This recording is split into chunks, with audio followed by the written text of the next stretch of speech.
শুধু মুসলিম নয়, মানুষের জন্য এই কোরআন কতটুকু গুরুত্ব বহন করে? ধন্যবাদ। আলহামদুলিল্লাহ, ওয়াসসালাতু ওয়াসসালামু আলা রাসূলিল্লাহ ওয়া আলা আলিহি ওয়া সাহবিহি আজমাইন, আম্মা বাদ। কোরআন মানুষের জন্য, বিশ্ব মানবতার জন্য একটা গাইডলাইন, একটা গাইড বুক, একটা মডিউল। জি, আমরা যে কোনো ডিভাইস যখন আমরা কিনি, আপনার হাতের যে ট্যাবটা আছে এটা যখন কেনা হয়েছে, আমরা যখন কম্পিউটার কিনি অথবা অন্য যে কোনো ইলেকট্রনিক ডিভাইস কিনি, তো ডিভাইসের সাথে সাথে তারা একটা মডিউল কিন্তু দেয় আমাদের। সেটার মধ্যে এটা কি দিয়ে তৈরি করা হয়েছে, এটার উপাদান কি, এটার গুণাগুণ কি, কার্যকারিতা কি, কিভাবে কি করতে হবে এবং কিভাবে অপারেট করতে হবে, এই বিষয়গুলো সেখানে উল্লেখ করা থাকে।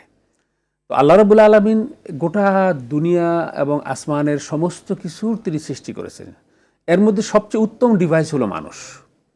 আল্লাহ তাআলা এই মানুষ ডিভাইস যখন সৃষ্টি করেন, তো সৃষ্টি করার পরে যখন দুনিয়াতে তারা পাঠাবে, তো এটা অপারেট করবে কি করে, এটা তারা কিছুই জানে না। হযরত আদম আলাইহিস সালাম একটু যখন পাঠানো হচ্ছে, তখন তিনি একটা অনিশ্চয়তার মধ্যে, তখন আল্লাহ তাআলা বলেন ইহবিতু মিনহা জামিয়া।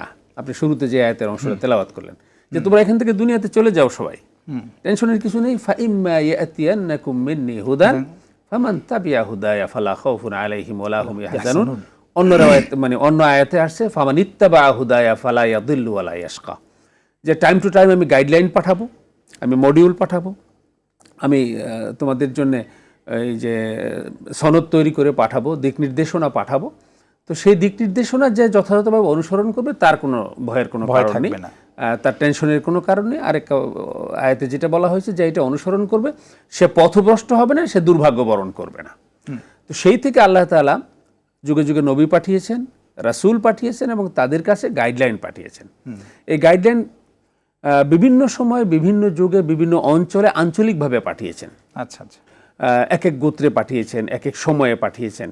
কিন্তু পরবর্তীতে আল্লাহ রাব্বুল আলামিন গোটা মানব জাতির জন্যে আগের যতগুলো গাইডলাইন ছিল, সেই গাইডলাইনগুলোর মূল যে নির্যাসটুকু রয়েছে, মূল মৌলিক যে বিষয়গুলো যেগুলো পরবর্তী সময়ের জন্য প্রযোজ্য, সেই বিষয়গুলোকে সংযোজিত করে নতুন কিয়ামত পর্যন্ত অনাগত মানুষের জন্য আরও যা যা বিধিবিধান প্রয়োজন, ওই গাইডলাইনে গোটা মানব জাতিকে অপারেট করার জন্য, গোটা এই দুনিয়াকে অপারেট করার জন্য যা যা প্রয়োজন তা সন্নিবেশিত করে আল্লাহ তাআলা একটা কমপ্লিট কোড অফ লাইফ হিসেবে মানে এই কোরআনে কারীম নাজিল করে মুহাম্মদুর রাসূলুল্লাহ সাল্লাল্লাহু আলাইহি ওয়াসাল্লামকে তিনি বললেন। আগের রাসূলরা সবাই এসে বলেছেন কুল ইয়া কওমি, হে আপনি বলে দিন যে হে আমার লোকেরা, আমি তোমাদের কাছে ইন্নী রাসূলুল্লাহ ইলাইকুম, আমি তোমাদের কাছে রাসূল হিসেবে প্রেরিত হয়েছি।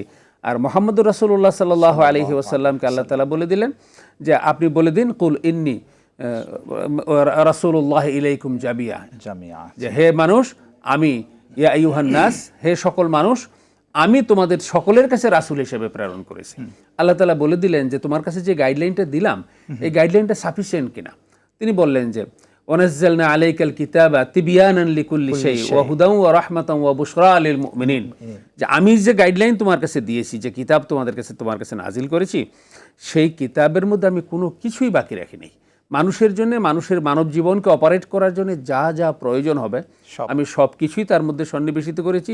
এরপরে তিনটা কোয়ালিটি বলেছেন, এর মধ্যে একটা বলেছেন এটা হুদা, ওই যে শুরুতে আল্লাহ তাআলা বলেছেন ফাইম্মা ইয়াতিয়ান্নাকুম মিন্নি হুদান, যে তোমাদের কাছে যে হুদা আসবে, যে গাইডলাইন আসবে, হেদায়েত আসবে, এটা হলো সেইটা।